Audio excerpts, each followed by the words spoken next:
नमस्कार दोस्तों, स्वागत है आप सभी का अड्डा 24/7 यूट्यूब चैनल पे। चलिए शुरुआत करते हैं आज के दिन की, शुरुआत करते हैं आज के करंट अफेयर की और देखते हैं कि आज हम लोग क्या बेहतर और क्या बेहतरीन कर सकते हैं आज के करंट अफेयर में। तो शुरुआत आज से ही होगी, एक नई शुरुआत होगी और तेजी से हम लोगों को ये करना होगा। और ये जैसे एक लड़का है, वो लिख रहा है कि आज सर की क्लास नहीं होगी, सर का क्लास कॉल आया था। ये सब फर्जीगिरी मेरे क्लास में मत किया करो, क्योंकि अगर क्लास नहीं होगी तो यहाँ से क्लास हटेगी और मैं किसी को क्यों ही कॉल करके कहने जाऊँगा, वो भी स्टूडेंट में, कि ये मत करो। तो मतलब ये थोड़ा सा गंदा होता है कि आप अफवाहें फैलाएं, वो मत किया करें, ये आपसे रिक्वेस्ट है। और हाँ, ये एसएससी हो, रेलवे हो या फिर पुलिस एग्जाम हो, हर एग्जाम के लिए यहाँ पढ़ाया जाएगा। चलिए शुरुआत करते हैं, तिरंगे को सैल्यूट करते हैं। आज तारीख हो गई 26 दिसंबर और 26 दिसंबर आज वीर बाल दिवस है। वो ऐतिहासिक दिवस जिस दिन हम सभी भारतीय, मतलब सिर्फ 25 तारीख को ही पृथ्वी लाल नहीं दिखती है, क्रिसमस ही सिर्फ नहीं होता है। 26 तारीख को भारत के वीर शहीदों के खून से भी पृथ्वी लाल हुई थी। इसलिए आज वीर बाल दिवस के इस अवसर पे मैं सिर्फ इतना कहूँगा, सिख समुदाय के सम्मान में मैं सिर्फ इतना कहूँगा कि आप सबके शहादत से, आप सबके शहीदी से, आप सबके होने से हम सब भारतीयों का एक साथ अस्तित्व है। तो वीर बाल दिवस की आप सभी को बहुत बहुत यही कहूँगा कि इस महान गाथा से सीखने की बहुत बहुत शुभकामनाएं। ऐसे हमारे भारत देश का जो इतिहास है, जो मतलब हम लोग को पल पल प्रेरित करता है, और आज उन्हीं में से एक दिन है। तो आप सभी को वीर बाल दिवस आज याद करना चाहिए, क्योंकि वो बेहद ज़रूरी है। मतलब ऐसे महान लोग हुए हैं तो आज हम लोग भारत में तिरंगा आराम से लहरा रहे हैं और शान में शान खड़े हैं। पहले क्वेश्चन की तरफ जाएंगे और देखेंगे कि आज पहला क्वेश्चन क्या है, ठीक है ना। आज पहला क्वेश्चन क्या है और उसके बाद देखेंगे। चलो तो शुरुआत करते हैं पहले क्वेश्चन का और पहला क्वेश्चन पढ़ना शुरू कर देते हैं। अच्छा, पहला क्वेश्चन ही है बड़ा ऐतिहासिक टाइप का, मतलब क्योंकि पहली बार ऐसा हुआ है कि कोई रोलिंग बजट लाया है। रोलिंग बजट मतलब समझ लो कि एक एक साल का, जैसे 2026-27 के लिए अलग, 27-28 के लिए अलग, 28-29 के लिए अलग, 3 अलग अलग प्लान की बात की गई है। मध्य प्रदेश राज्य सरकार ने, इनके जो डिप्टी सीएम हैं वही क्या हैं, यहाँ के वित्त मंत्री भी हैं, जगदीश देवड़ा जी, ठीक है ना, जगदीश देवड़ा जी। जगदीश देवड़ा जी जो कि गृह मंत्री हैं, मध्य प्रदेश सरकार के डिप्टी चीफ मिनिस्टर हैं। ये क्या है सर, डिप्टी सीएम भी हैं जगदीश देवड़ा जी और गृह मंत्री भी हैं। उन्होंने 2026 से लेकर के आने वाले जो बजट 2026-27 का जो अभी बजट पेश किया है, उसमें इन्होंने कहा है रोलिंग प्लान। रोलिंग प्लान क्या है सर? इन्होंने कहा है कि हमारा एक टारगेट है, हम उसको अचीव करना चाहते हैं। तो लोगों ने कहा क्या आपका टारगेट है? इन्होंने कहा हम रोलिंग प्लान तो 3 वर्ष के लिए लाए हैं, 3 वर्ष के लिए, लेकिन हम 2029 में अपने कुल जो पैसे हैं वो 272 लाख करोड़ रुपए का इन्वेस्टमेंट का प्रोग्राम किए हुए, 272 लाख करोड़ रुपए 2047 तक, क्योंकि 2047 में हम लोग विकसित भारत की अवधारणा देख रहे हैं। उस समय हम लोग इससे कहीं ज्यादा क्या करेंगे, खर्च करेंगे, ऐसा उन्होंने कहा है। जैसा कि भैया आप जानते हो, थोड़ा हम जुखाम और बुखार दोनों में है, बस क्लास लेना मेरे लिए जरूरी था, इसलिए मैं खड़ा हूं। तो आई होप आप समझ पा रहे होंगे कि ये छींक वीक ये हो क्यों रहा है, क्योंकि मैं थोड़ा बुखार में हूं, मैं थोड़ा इन चीजों से वो, खैर। तो ये आपको याद रखना होगा। अगर हम लोग रोलिंग प्लान की बजट करें तो ये 1977-78 की बात है, जब रोलिंग प्लान भारत में बजट में इंट्रोड्यूस हुआ था। रोलिंग प्लान से ये भी पूछता है कि ये किस पंचवर्षीय योजना के बीच में आया था, 5वीं और 6ठी 5 ईयर प्लान के बीच में रोलिंग प्लान आया था। रोलिंग प्लान को समय भारत में पार्टी कौन सी थी? जनता पार्टी जिन्होंने 1978 में इस चीज को ठीक से लागू कर दिया था।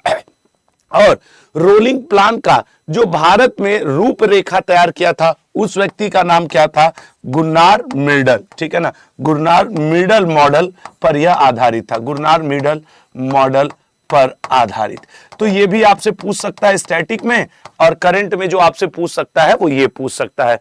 तो फिर आप याद रखेंगे कि मध्य प्रदेश राज्य सरकार ने भारत का पहला रोलिंग बजट प्रस्तुत किया है। ये आपके जगदीश देवड़ा जी जो कि वहां के डिप्टी सीएम भी हैं और गृह मंत्री भी हैं, और आपके मोहन यादव जी जो कि उज्जैन से विधायक हैं और मध्य प्रदेश के क्या है आपके मुख्यमंत्री भी हैं। तो ये आपको याद रखना होगा। ठीक है, अब इस तरीके की चीजें आती रहती है, कोई हरित बजट लाता है। अब तो बजट का सेशन शुरू हो जाएगा ना, दिसंबर जनवरी, और जैसे ही आएगा 1 फरवरी बजट ही आ जाएगा भारत का ही। अगले पे आएंगे तो ये भारत में कुछ और प्रथम चीजें हैं। नेक्स्ट पे आएंगे, चर्चा में रही द ग्रेट सैंक्शंस हैक नामक किताब किसके द्वारा लिखी गई है? ये भारत के, अब देखो एक हिंट भी इसमें दे सकता हूं क्योंकि जितने लोग हैं ऑलमोस्ट सभी भारत के गवर्नर रहे हैं। अब मैं आपसे कहूं ये भारत के 24वें गवर्नर रहे हैं आरबीआई के, भारत के आरबीआई गवर्नर रहे 24वें। अब याद आया किसी को कौन हो सकते हैं? या फिर मैं आपको ऐसे कहूं ये अपने पद पर 2016 से लेकर 2018 तक अपने पद पर बने रहे हैं, तो याद आ गया एक्चुअली। और वर्तमान में ये वर्तमान, ठीक है ना, वर्तमान में आईएमएफ में ये क्या हैं? एग्जीक्यूटिव डायरेक्टर के पद पर हैं भारत की तरफ से। ठीक है ना, पद पर ब्रैकेट में लिखना होगा, भारत की तरफ से एग्जीक्यूटिव डायरेक्टर के पद पे हैं। तो सर आप बात कर रहे हैं उर्जित पटेल जी की। यस, उर्जित पटेल जी जिन्होंने एक किताब लिखा है द ग्रेट सैंक्शन हैक। ये भारत के 24वें आरबीआई गवर्नर के रूप में काम किए 2016 से 18 इनका टाइम पीरियड रहा है, और वर्तमान में आईएमएफ में एग्जीक्यूटिव डायरेक्टर के तौर पे इन्होंने क्या किए हैं? भारत की तरफ से ये पदस्थ हैं एग्जीक्यूटिव डायरेक्टर। अच्छा, इनके साथ साथ एक और व्यक्ति ने खूब किताबें लिखी हैं जिनका पूछता है, पिछली बार के पेपर मुझे याद है, I do what I do, ये रघुराम राजन जी की किताब बहुत फेमस है। पिछली बार जब एसएससी का पेपर हुआ था तो I do what I do इनकी खूब किताबें पूछा था, और उसी साल ये आई भी थी ये किताब। अब मेरा आपसे कहना है, आप देख लीजिएगा उर्जित पटेल जी की बुक आई है, ये आपसे पूछ सकता है। इनकी एक और बल्कि किताब है द थर्ड पिलर, इनकी आपके रघुराम राजन जी की द थर्ड पिलर, ये भी एक किताब इनकी बहुत फेमस है। अगर आप याद रख सकते हैं तो प्लीज रघुराम राजन जी की ये 2 किताब और उर्जित पटेल जी की जो करंट में चर्चा में है द ग्रेट सैंक्शंस, ये आप याद रख सकते हैं। ठीक है ना, the great sanctions hack, Urjit Patel जी।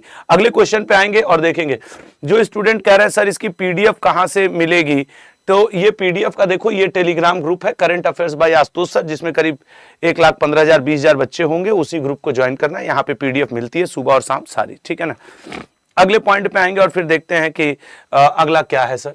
तो ये कुछ अन्य किताबें, लेकिन जिसमें जो मैंने कहा उस किताब को थोड़ा सा ध्यान रखेंगे। 25 दिसंबर 2025 को पूर्व प्रधानमंत्री अटल बिहारी वाजपेयी जी की कौन सी जयंती मनाई गई? सर 101वीं जयंती मनाई गई। इस पे हम लोग 2 दिन बात कर चुके हैं कि अटल जी की जयंती मनाई गई, और अभी लखनऊ में आपने कल देखा था कि राष्ट्रीय प्रेरणा स्थल की भी दीनदयाल उपाध्याय जी, श्यामा प्रसाद मुखर्जी जी, अटल बिहारी वाजपेयी जी की 65 फुट ऊंची कांस्य प्रतिमा लगाई गई है लखनऊ में, और सुशासन दिवस के रूप में, गुड गवर्नेंस डे के रूप में इनका 25 दिसंबर को जो जयंती है वो मनाया जाता है। 101वीं जयंती मनाई गई है। और संसद की रपटीली राहें इनकी सबसे प्रसिद्ध किताबों में है। इंदौर में शून्य से शतक तक एक शताब्दी अटल भारत की नामक कार्यक्रम भी आयोजित किया गया। लेकिन अगर आपसे ज्यादा एग्जाम में पूछता है तो ये पूछेगा, और जो लखनऊ में आपके उद्घाटन हुआ राष्ट्रीय प्रेरणा स्थल, उसके बारे में आपसे पूछ सकता है। बाकी तो ठीक है कि इन्होंने 3 कार्यकाल मुख्यमंत्री रहे, पहले गैर कांग्रेसी प्रधानमंत्री रहे, क्षमा करेगा, पहले गैर कांग्रेसी नेता थे जिन्होंने 5 साल का कार्यकाल पूरा किया था। वैसे इनसे पहले जनता पार्टी के भी लोग गैर कांग्रेसी ही थे उस समय, और ये पूर्ण रूप से प्रथम गैर कांग्रेसी थे, कभी कांग्रेस के सदस्य रहे ही नहीं। किस देश ने 2036 तक चंद्रमा पर न्यूक्लियर पावर प्लांट बनाने की घोषणा की है? देखो, न्यूक्लियर पावर प्लांट बनाने की घोषणा अभी रॉसकॉस्मोस, आपको पता होगा रूस की जो अंतरिक्ष एजेंसी रॉसकॉस्मोस, ठीक है ना, रॉसकॉस्मोस जो रूस की अंतरिक्ष एजेंसी है, उसने ये घोषणा किया है कि हम चंद्रमा पर अपने जो अभियान चला रहे हैं उसके लिए एक स्थायी वैज्ञानिक क्या रिसर्च स्टेशन हम चंद्रमा पे बनाएंगे। कहां पे बना देंगे? चंद्रमा पर साइंटिफिक रिसर्च, ठीक है ना, साइंटिफिक रिसर्च स्टेशन बना देंगे। इससे क्या होगा कि भविष्य में रूस के जो लंबे लंबे कार्यक्रम चंद्रमा के ऊपर चलाए जाते हैं, उससे उनको ये नहीं होगा कि यार चंद्रमा पे थोड़ा सा जगह चाहिए। वो कह रहे हैं कि हम चंद्रमा के ऊपर अपना पूरा एक साइंटिफिक रिसर्च सेंटर ही बना देंगे और फिर वहां हमारा कार्यक्रम चलता रहेगा। मतलब इनके कुछ वैज्ञानिक जाके चंद्रमा पे रह के अपना काम धाम वैज्ञानिक सेंटर अपना बना करके काम करते रहेंगे। वो अपना एयर बबल उबल क्या क्या बना लेंगे, ऑक्सीजन ऑक्सीजन सब व्यवस्था कर लेंगे टेम्पोरली। हालांकि रूस 2036 तक चंद्रमा पर न्यूक्लियर पावर प्लांट बनाने की योजना बना रहा है। तो ये अपने आप में बहुत बड़ी बात है यार। हम लोग कहाँ चंद्रमा के दक्षिणी ध्रुव पे अभी कदम रखे हैं और ये कह रहा है कि हम वहाँ पावर प्लांट बना देंगे, वो भी न्यूक्लियर पावर प्लांट। तो भाई व्यक्तियों की जरूरत पड़ेगी, तो ये अपने आप में एक बड़ी उपलब्धि है।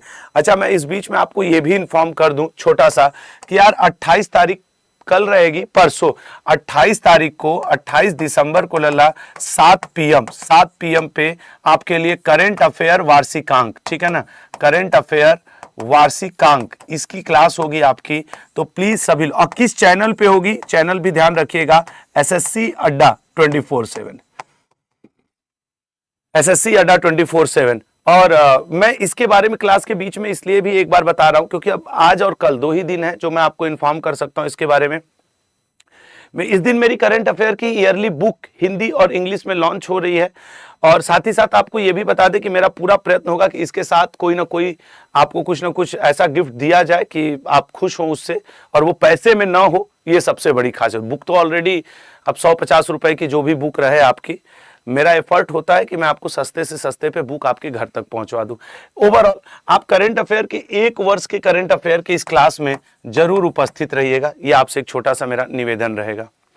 अगले पे आएंगे, अनु गर्ग को हाल ही में किस राज्य की पहली महिला मुख्य सचिव? सर अनु गर्ग जी बनी है उड़ीसा की पहली महिला मुख्य सचिव, ठीक है। अनु गर्ग जी को उड़ीसा की पहली महिला मुख्य सचिव नियुक्त किया गया है।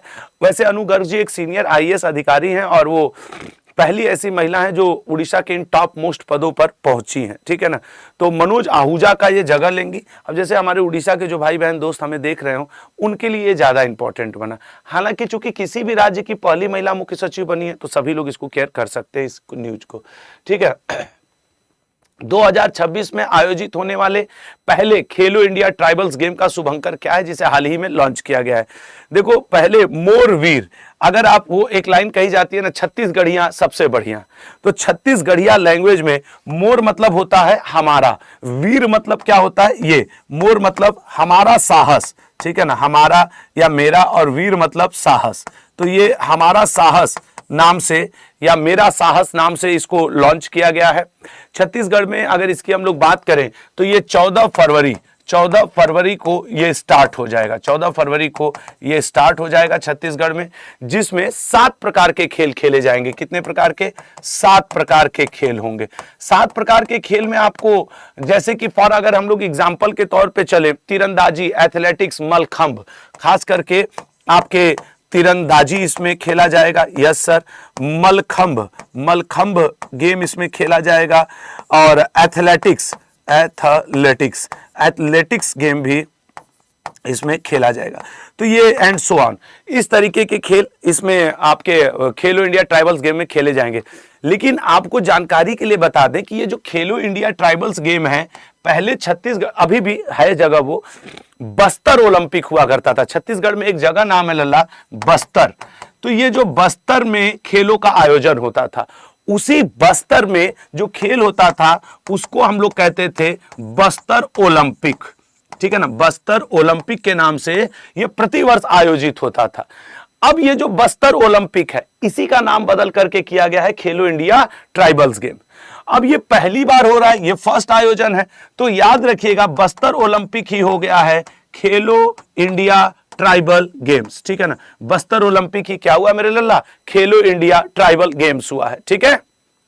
तो ये अब हो सकता है नाम बदलने का आजकल भैया वो सब चल रहा है, कुछ दिन पहले ही इसका बदला गया है। अब हम लोग ये पढ़ के रखें कि मोरबीर न ये है, 14 तारीख से खेला जाएगा, 7 प्रकार के खेल खेले जाएंगे, छत्तीसगढ़ में खेला जाएगा। पर्टिकुलर कहां खेला जाएगा सर? बिलासपुर में। पर्टिकुलर कहां पे खेला जाएगा? तो बिलासपुर में इसको खेला जाएगा। तो ये आपको थोड़ा सा याद रखना होगा। डी ऑप्शन इसका सही है, मोरबीर है, ठीक है ना। तो ये है मोरबीर और मेरा साहस, ठीक है ना। तो एक बार फिर से छत्तीसगढ़ियां सबसे बढ़िया। अब होगा यहाँ पे खेलो इंडिया ट्राइबल्स गेम।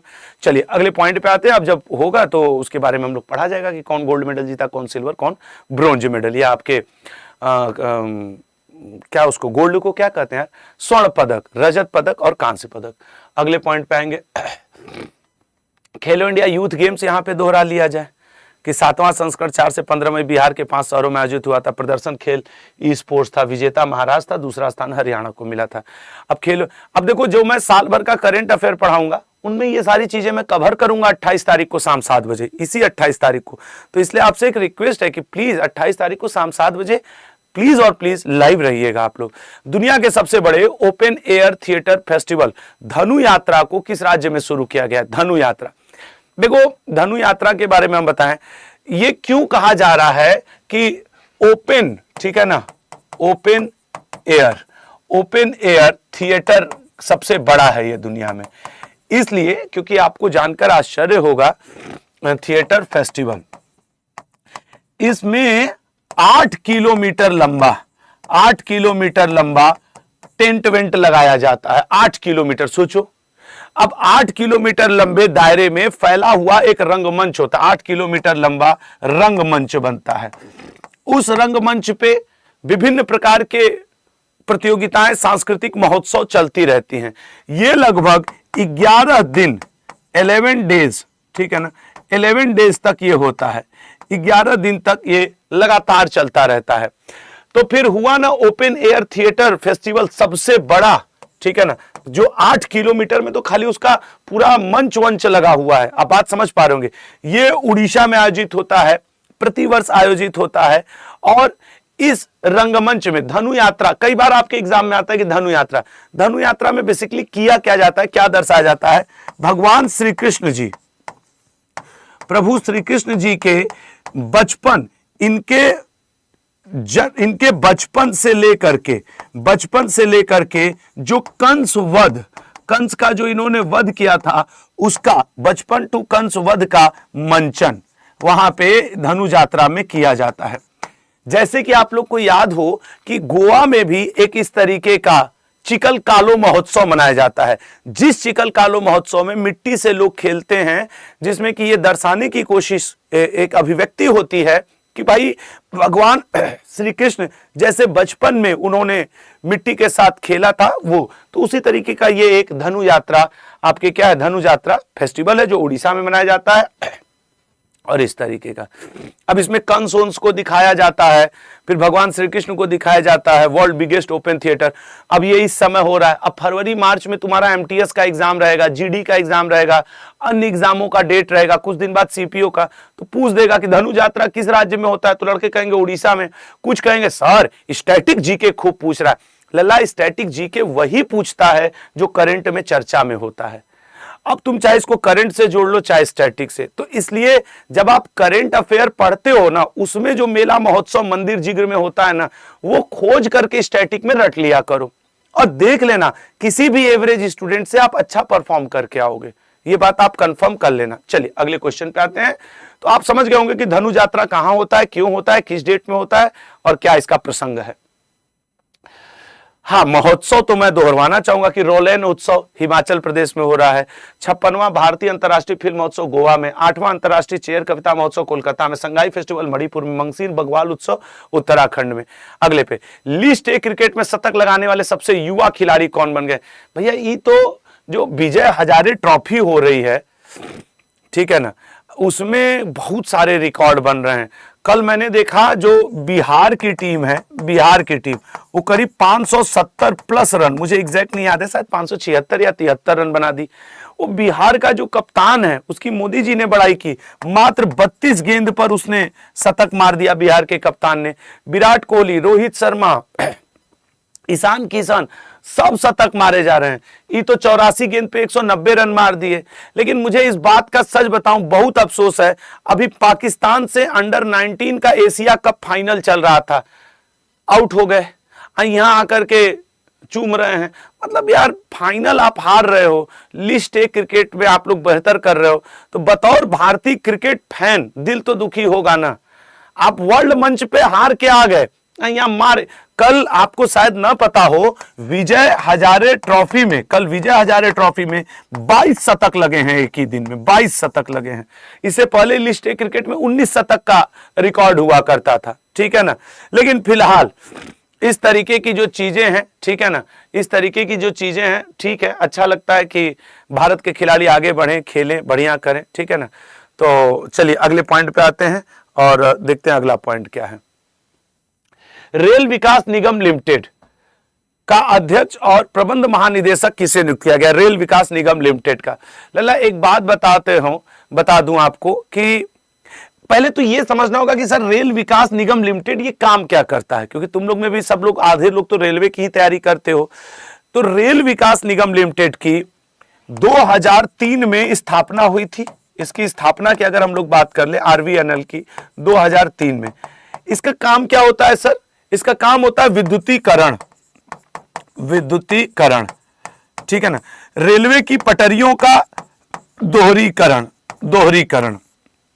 ठीक है ना। जैसे रेलवे की पटरियां नहीं होती कि सिंगल लाइन गई है तो उसको डबल लाइन कर दिया जाए, उसका दोहरीकरण करना। और यही नहीं, नई लाइन भी बिछाना, कहीं रेलवे लाइन नहीं है तो रेलवे की नई लाइन भी बिछाना। वैसे मैं तुम लोग को बताऊं कि मेरे मौसी का लड़का अभी वो बीटेक किया है सिविल इंजीनियरिंग से। उसने मुझे कल ही बताया है कि भैया वो सिविल इंजीनियरिंग से किया था तो वो उसमें हो गया था, नगर निगम में जो PHE डिपार्टमेंट नहीं होता पानी उनी वाला, उसमें हो गया था। तो उसने हमसे बोला कि कल बताया हमको फोन करके कि भैया हम उसमें रिजाइन कर दिए। हम बोले काहे कर दिए रिजाइन यार, गवर्नमेंट जॉब कोई छोड़ता है? तो बोला नहीं, मेरा रेलवे में जो सेक्शन इंजीनियर AE का, AE शायद, हाँ, असिस्टेंट इंजीनियर का जो था उसमें मेरा हो गया है। SSC JE जूनियर इंजीनियर, हाँ, SSC JE में मेरा हो गया है।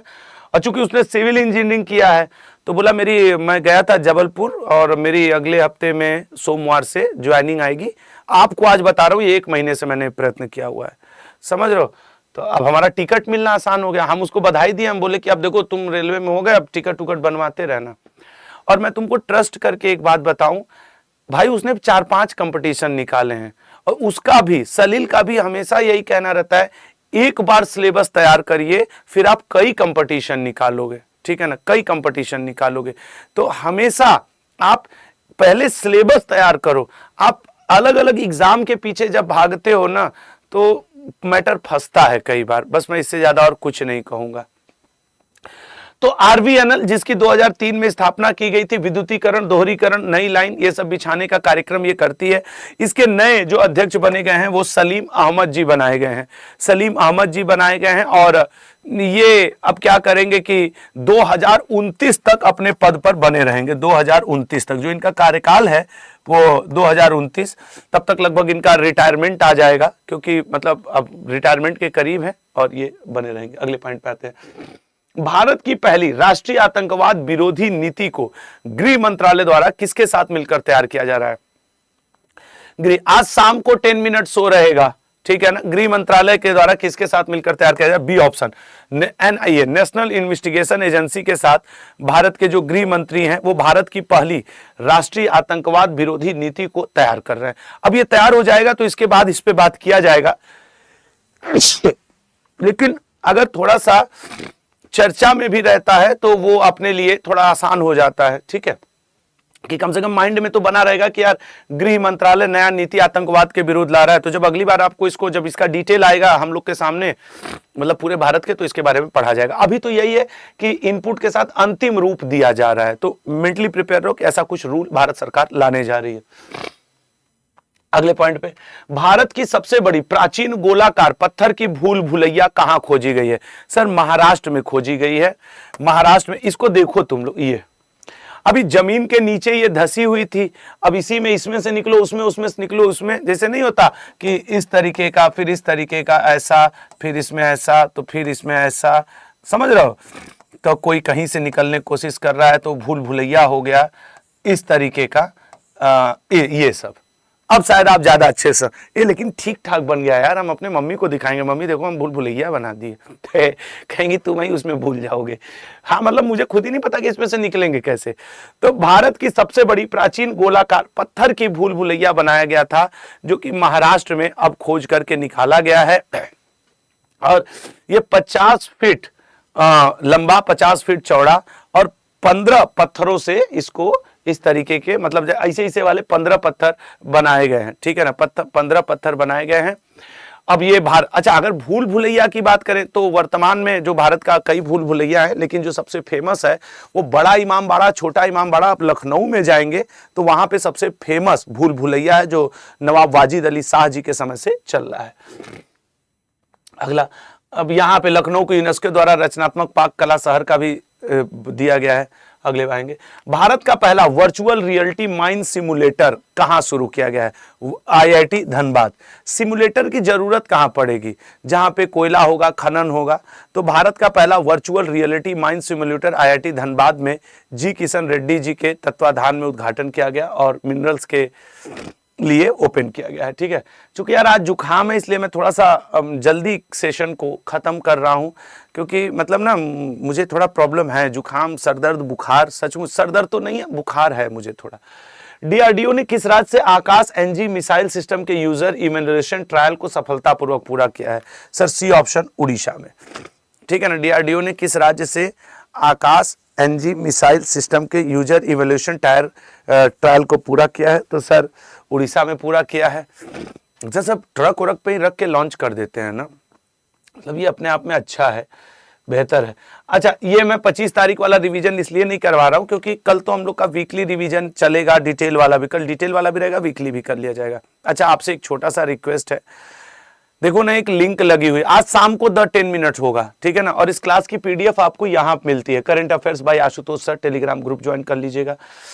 अच्छा, आपसे एक छोटा सा रिक्वेस्ट है। आप कहेंगे क्या है सर? लल्ला, मेरा छोटा रिक्वेस्ट आपसे ये है कि आप लोग एक काम करिए, देखिए एक लिंक लगी हुई है, मेरा एक सेशन लगा हुआ है, मैं आपको दिखाना चाहूंगा, एक बार जरा देख लेना, फिर इच्छा हो तो चले जाना। मतलब उसके बाद देखिए SSC अड्डा पे मेरा सबसे रिक्वेस्ट है, SSC अड्डा के ऊपर ये मेरा करंट अफेयर का इवेंट, पिछले 12 महीनों के करंट अफेयर का इवेंट लगा हुआ है। मेरा आप सबसे रिक्वेस्ट है, देखो ना 197 लाइक हैं, प्लीज जाके लाइक कर देना ताकि टाइम पे जब ये शुरू हो तो आपको नोटिफिकेशन मिल जाए। मेरा भी मोटिवेशन बढ़ता है कि हाँ यार यहाँ पे हमारे दोस्त, हमारे भाई हैं। न कोई प्रोमो चल रहा है, न ही कहीं मैं शॉर्ट्स के माध्यम से इसे बताया हूं, क्योंकि मैं इस बार एक नया, अभी तक अपने विश्वास को आपके साथ चेक कर रहा था कि मेरे छात्र ही मेरे लिए पर्याप्त हैं। तो आप देखे होंगे आज मैं इस पे शॉर्ट्स डालूंगा पहला, जबकि ये परसों है। पूरे साल का सबसे बड़ा इवेंट ये होता है, पूरे साल का सबसे बड़ा इवेंट होता है।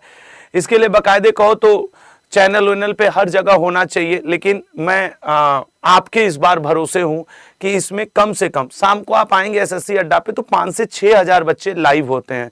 तो अगर आप सब थोड़ा मेरी मदद करेंगे तो ये 10 से 12 हजार स्टूडेंट इसमें लाइव रह सकते हैं। तो आप लोग प्लीज अच्छा, ये संडे को होगा शाम में 7 बजे, ठीक है ना। संडे को शाम में 7 बजे होगा SSC अड्डा चैनल पे, क्योंकि मुझे और भी अड्डा के चैनल से बच्चे देखते हैं, जैसे पुलिस अड्डा हुआ, CGL अड्डा हुआ, रेलवे अड्डा हुआ। तो ये लल्ला किस चैनल पे है? SSC अड्डा पे। तो मेरा आप सबसे करबद्ध निवेदन है कि यार थोड़ी इसमें मेरी मदद करना, ठीक है ना। हो सके ना तो इसका फोटो मैं हट जा रहा हूं, खींच लो और लगा देना इसको स्टेटस पे, आज और कल के लिए, 2 दिन के लिए। बाकी भगवान है, आप लोग पर ट्रस्ट है, सेशन अच्छा जाएगा।